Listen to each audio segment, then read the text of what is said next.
প্রিয় viewers, education A+iB পক্ষ থেকে সবাই জানাই স্বাগতম।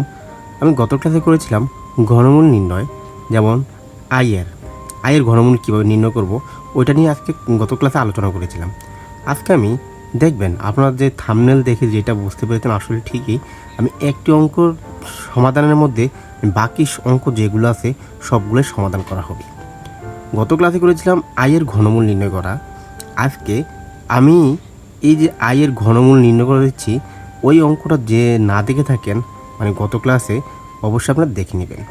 ওইটার অনুযায়ী আমি বাকি অঙ্কগুলো আজকে কীভাবে সলভ করতে হয় তা আমি একটু ধারণা দেব। যেমন গত ক্লাসে করেছিলাম যে আয়ের ঘনমূল যখন করেছিলাম, যেখানে আই ছিল এখানে শুধুমাত্র আমরা দিও -i দেব, ঠিক আছে?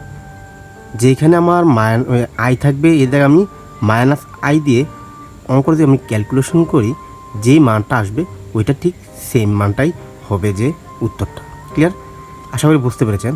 তারপরে যখন আমরা আইয়ের জায়গায় আমরা যদি I² দিয়ে আমরা অঙ্ক করি, যেটা ক্যালকুলেশন করব, যে মানটা আসবে অবশ্যই এটা ওই মানের জন্য অ্যান্সার। ক্লিয়ার?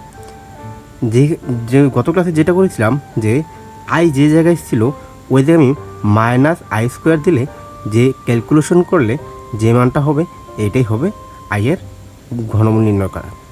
এভাবে প্রত্যেকটা অঙ্কই করতে পারবে।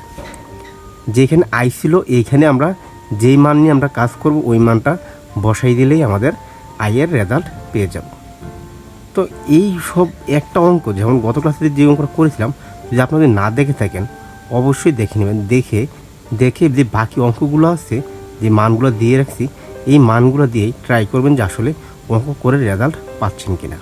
যদি আপনাদের না পান অবশ্যই আমার কমেন্ট বক্সে জানাবেন, কোন অঙ্কটা করতে হবে আমাকে একটু জানাবেন। এগুলো কিন্তু অঙ্কগুলো খুবই ইম্পর্টেন্ট, এগুলো কিন্তু বোর্ডে আসে। তো আশা করি আপনারা বুঝতে পেরেছেন। যদি আপনারা বুঝে থাকেন বা যদি করার ট্রাই করবেন, যদি না পারেন অবশ্যই আমার কমেন্ট বক্সে জানাবেন। তো আজকে ভিডিও এই পর্যন্তই। যদি আপনারা আমার ভিডিওটা ভালো লাগে থাকে অবশ্যই চ্যানেল সাবস্ক্রাইব করে আমাদের পাশে থাকবেন। Thank you.